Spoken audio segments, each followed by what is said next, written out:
हरे कृष्णा, राधे राधे भक्तों, स्वागत है आपका हमारे चैनल शिखा भक्ति धारा में। आप सभी लोगों को कार्तिक मास के पावन पर्व की हार्दिक शुभकामनाएं। कार्तिक महीना अत्यंत पवित्र माना गया है और ये साल का 8वां महीना है। इस महीने में श्रद्धा और नियम से पूजा पाठ करने वाले व्यक्ति पर भगवान विष्णु, श्री कृष्ण और माता लक्ष्मी की विशेष कृपा बरसती है। इसी के साथ इस पवित्र महीने में भजन कीर्तन, स्नान दान, दीपदान और तुलसी पूजा का विशेष महत्व बताया गया है। इस पवित्र महीने में स्नान दान और दीपदान से व्यक्ति के अक्षय पुण्यों की प्राप्ति होती है और सभी पापों का नाश भी होता है। जीवन में सुख समृद्धि आती है और शांति बनी रहती है। तो आइए आज हम आपको अपने इस वीडियो में बताते हैं कि कार्तिक मास का प्रारंभ कब से हो रहा है और कब समापन हो रहा है। साथ ही कुछ नियमों की जानकारी भी देंगे। तो चलिए शुरू करते हैं। आपको सबसे पहले बात बताते हैं कि कार्तिक महीना कब से शुरू हो रहा है।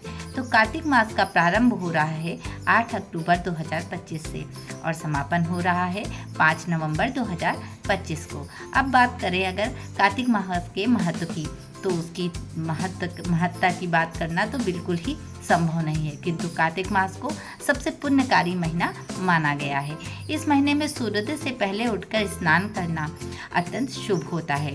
कहा जाता है कि ऐसा करने से व्यक्ति को अक्षय पुण्य की प्राप्ति होती है और सभी पापों से उसको मुक्ति मिलती है। वहीं इस पवित्र महीने में भजन कीर्तन और दीपदान, तुलसी पूजा का भी बहुत ही विशेष महत्व है।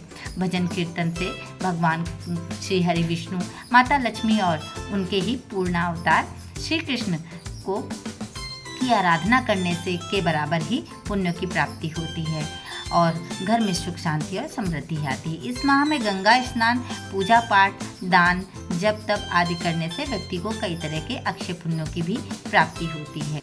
बात करते हैं कि इस मास में किन नियमों का पालन करना चाहिए। तो कार्तिक मास में विधि विधान से नियम संयम का पालन करने वाले व्यक्ति पर भगवान श्री हरि विष्णु और उनके पूर्णावतार श्री कृष्ण की विशेष कृपा बढ़ती है। इससे जुड़े नियम इस प्रकार हैं।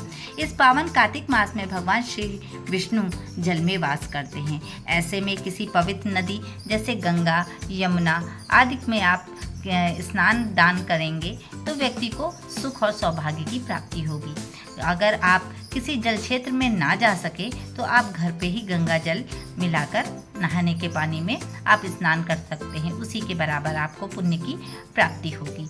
कार्तिक मास में तमाम तरह की चीज़ों का दान करने से के साथ दीपदान की भी बहुत ज़्यादा महत्ता मानी गई है।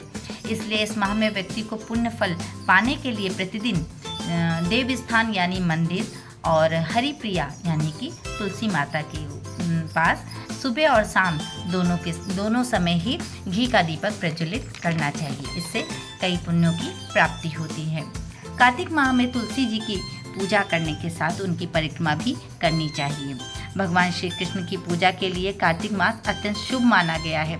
ऐसे में पूर्णावतार श्री कृष्ण का आशीर्वाद पाने के लिए इस मास में प्रतिदिन गीता का पाठ करना चाहिए। कार्तिक मास में भगवान श्री कृष्ण के दामोदर रूप की पूजा की जाती है और इसीलिए इस महीने में दामोदर अष्टकम का पाठ करना बेहद शुभ और पुण्यकारी माना जाता है। भगवान श्री कृष्ण का ही एक नाम है जिसका नाम दामोदर है। दामोदर का मतलब होता है कि पेड़ पर रस्सी बंधी हुई हो।